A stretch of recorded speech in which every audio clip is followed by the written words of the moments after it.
नाश जूतों और कपड़ों से पहचानी गई। स्याह रंग के बूट की आबोताब अभी तक बाकी थी। तलवे के एक कोने में मगरमच्छ की तस्वीर भी मौजूद थी और बुक्कल की सुनहरी निकल भी कायम थी। कंपनी का दावा सच निकला। जूतों की शान व शौकत 30 बरस बाद भी कायम रही।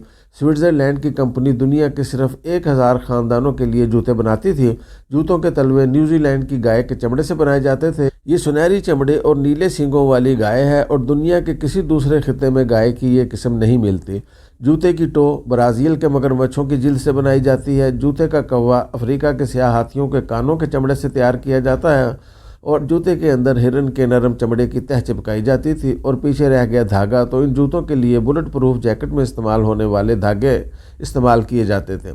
कंपनी का दावा था 50 बरस तक जूते की पॉलिश ख़राब नहीं होती, जबकि मिट्टी में दफन होने के 100 साल बाद तक जूते की आबोताब बरकरार रहती है। अफ़गानिस्तान का बादशाह ज़ाहिर शाह इस कंपनी का मेंबर था। ज़ाहिर शाह जिला वतन हुआ तो सरदार दाऊद ने इस कंपनी की मेंबरशिप ले ली और इसके बाद उसने हमेशा इस कंपनी का जूता इस्तेमाल किया, यहाँ तक कि जब 1978 को उसे ख़ानदान के साथ कत्ल कर दिया गया और कत्ल के बाद उसकी नाश जीप के साथ बांधकर काबुल शहर में घसीटी गई, तो उस वक्त भी उसने यही जूता पहन रखा था। वो एक बदकिस्मत हुक्मरान था। उसे मरने के बाद गुस्ल, कफन और जनाजा नसीब नहीं हुआ था। लोगों ने 2 बड़ी बड़ी कब्रें खोदी थीं और उसे उसके ख़ानदान के 30 अफराद के साथ इनमें से किसी एक कब्र में दफन कर दिया था। इसके ख़ानदान के किसी फ़र्द का जनाजा नहीं पढ़ा गया था। वो 30 बरस तक इस कब्र में पड़ा रहा, लेकिन 26 जून 2008 को एक इत्तफाकी खुदाई के दौरान ये दोनों कब्रें दरियाफ्त हुईं और यूं जूतों के बायस उसकी नाश शनाख्त कर ली गई। ये जूतों के ज़रिए शनाख्त होने वाली दुनिया की पहली नाश थी और दुनिया को पहली बार जूतों ने बताया। उनका मालिक जनरल सरफराज मोहम्मद दाऊद खान था। सरदार मोहम्मद दाऊद खान अफ़गानिस्तान के शाही ख़ानदान मोहम्मद जई से ताल्लुक़ रखता था। वो 18 जुलाई 1909 को पैदा हुआ। उसने इब्तदाई तालीम जलेली स्कूल काबिल, सानवी तालीम अमीनिया कॉलेज और आला तालीम फ़्रांस से हासिल की। वो सेंट क्राई मिलिट्री एकेडमी का ग्रेजुएट था। उसने वापसी पर अफ़गान फ़ौज ज्वाइन की और 24 बरस की उम्र में मेजर जनरल बना दिया गया। वो 1932 में महज 25 साल की उम्र में सुबह नंगरहार का GOC बन गया। 1935 में वो कंधार का GOC बना और उसी साल उसे लेफ्टिनेंट जनरल के ओहदे पर प्रमोट कर दिया गया। वो दुनिया का कम उम्र तरीन जनरल था। 1946 में उसे यूनिफॉर्म के साथ वज़ीर दिफा बना दिया गया। वो पेरिस, बर्न और ब्रसल्स के लिए सफ़ीर भी बनाया गया और इसी दौरान अफ़गानिस्तान के बादशाह मोहम्मद ज़ाहिर शाह ने उसे अपनी हमशीरा शहज़ादी ज़ैनब का रिश्ता भी दे दिया। वो 1952 में शाह के ज़ाती एलची की हैसियत से सोवियत यूनियन के सदर मार्शल स्टालिन की तदफीन के लिए मास्को गया और यहाँ से उसकी ज़िंदगी का दूसरा दौर शुरू हुआ। वो रूसी हुक्मरानों और KGB का मंजूर नज़र बना और उसने उसकी पुश्तपनाही का आगाज़ कर दिया। सितंबर 1953 को शाह ने इसे अफ़गानिस्तान का वज़ीर आज़म बना दिया। वो दुनिया का यूनिफॉर्म में पहला वज़ीर आज़म था। वो वज़ीर आज़म भी था, वज़ीर दिफा भी और आर्मी चीफ भी।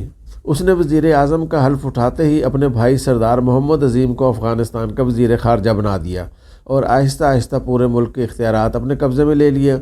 वो सोवियत यूनियन का फ़िक्री हलीफ था। चुनाचे उसने रूस के कहने पर पाकिस्तान में पश्तूनिस्तान की तहरीक शुरू करा दी।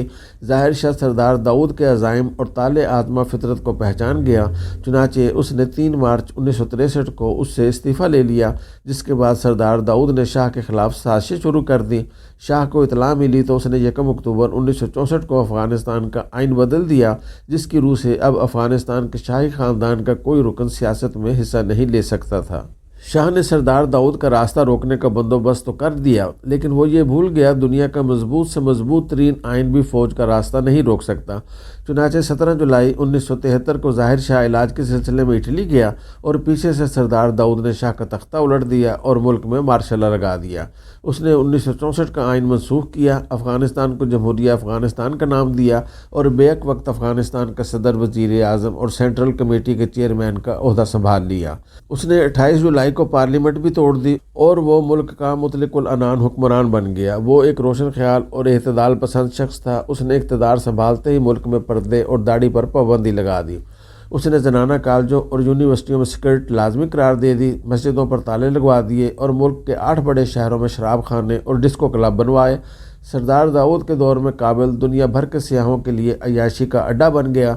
اس دور میں یورپ کابل سے شروع ہوتا تھا، کابل کے بعد تہران عیاشی کا دوسرا اڈا تھا، استنبول تیسرا، اور اس کے بعد پورا مشرقی یورپ عیاشوں پر کھل جاتا تھا۔ سردار داؤد نے پورے ملک میں سینکڑوں کی تعداد میں عقوبت خانے بھی بنا رکھے تھے۔ خفیہ اداروں کے اہلکار اس کے مخالفین کو دن دہاڑے اٹھا لے جاتے تھے اور اس کے بعد کسی کو ان کا نام اور پتہ تک معلوم نہیں ہوتا تھا۔ سردار داؤد کے زمانے میں 30,000 کے قریب لوگ مسنگ پیپل کہلائے اور ان لوگوں کے لواحقین کو بعد ازاں ان کی قبروں کا نشان تک نہ ملا۔ جنوری 1974 کو اس کے خلاف ایک چھوٹی سی بغاوت ہوئی، لیکن اس نے تمام باغیوں کے سر قلم کرا دیے۔ ایک طرف اس کے مظالم جاری تھے اور دوسری طرف وہ عالمی میڈیا کو ایک جمہوریت پسند اور روشن خیال لیڈر کا چہرہ پیش کر رہا تھا۔ اس نے روس کے ساتھ ساتھ مغرب کے ساتھ بھی تعلقات استوار کیے۔ 27 فروری 1977 کو اس نے ملک کو نیا آئین دیا، ملک میں صدارتی طرز حکومت اور یک جماعتی نظام قائم کر دیا، اور یہ وہ وقت تھا جب اس کا اعتماد آسمان کو چھونے لگا۔ اس نے مارچ 1977 کو نئی کابینہ بنائی اور اس کابینہ کے سارے عہدے اپنے خاندان اور دوستوں میں تقسیم کر دیے۔ اس وقت تک ملک میں اس کے خلاف لاوا پک چکا تھا، چنانچہ ملک کی دو بڑی سیاسی جماعتیں خلق اور پرچم پارٹی اس کے مخالف ہو گئیں۔ ملک میں ہنگامے، سیاسی قتل و غارت گری اور مظاہرے شروع ہو گئے۔ وہ ظالم انسان تھا، لہٰذا اس نے اپنی عادت کے مطابق مخالفین کو قتل کرانا شروع کر دیا۔ اس نے 17 اپریل 1978 کو اپنے سب سے بڑے مخالف کمیونسٹ لیڈر میر اکبر خان کو قتل کرا دیا، اور یہ وہ قتل تھا جس نے سردار داؤد خان کے خلاف نفرت کو ایک نقطے پر جمع کر دیا۔ اور میر اکبر کے قتل کے محض 10 دن بعد 27 اپریل کو سردار داؤد کے خلاف فوجی بغاوت ہوئی اور فوج نے اسے، اس کے بھائیوں، بیویوں، بیٹیوں، پوتوں اور پوتیوں کو گولی مار دی۔ اس بغاوت میں اس سمیت اس کے خاندان کے 30 افراد ہلاک ہو گئے۔ داؤد کی نعش کو جیپ کے ساتھ باندھا گیا اور کابل شہر میں گھسیٹا گیا۔ داؤد کی نعش جس جگہ سے گزرتی تھی لوگ اس پر تھوکتے تھے اور اسے ٹھڈے مارتے تھے۔ شام کو جب نعش کا سفر مکمل ہوا تو اسے جنازے، غسل اور کفن کے بغیر خاندان کی دوسری نعشوں کے ساتھ اجتماعی قبر میں دفن کر دیا گیا۔ یوں سردار محمد داؤد خان کی نعش 30 برس تک ایک گمنام قبر میں پڑی رہی، لیکن پھر 26 جون 2008 کو کھدائی کے دوران کابل شہر میں 2 اجتماعی قبریں دریافت ہوئیں۔ دونوں قبروں میں 16 نعشیں تھیں۔ ان نعشوں میں سے ایک نعش کے پاؤں پر مگرمچھ کی کھال کا جوتا تھا۔ جو ہی جوتے پر پڑی خاک جھاڑی گئی، اس کی پالش چمکنے لگی اور یوں اس جوتے نے یہ راز فاش کر دیا اور سردار داؤد کی نعش سامنے آ گئی۔ میں نے یہ خبر پڑھی تو میں نے کانوں کو ہاتھ لگایا اور اللہ تعالیٰ کے حضور توبہ کی۔ اللہ تعالیٰ کا نظام بھی کیسا عجیب ہے، وہ جب کسی ظالم سے نفرت کرتا ہے تو اس کی قبر کی بھی بخشش نہیں ہوتی، اور ظالم کے مرنے کے 30 برس بعد اس کی سزا ختم نہیں ہوتی۔ بے شک ظالم پورے ملک کو اپنے سامنے سرنگو ہونے پر مجبور کر سکتے ہیں، لیکن یہ لوگ وقت کو شکست نہیں دے سکتے، یہ اللہ کو دھوکہ نہیں دے سکتے۔ اور جب اللہ کسی سے نفرت کرتا ہے، وہ جوتوں کو اس کی نعش کا حوالہ اور قبر کا کتبہ بنا دیتا ہے، وہ اسے مرنے کے بعد بھی مرنے نہیں دیتا۔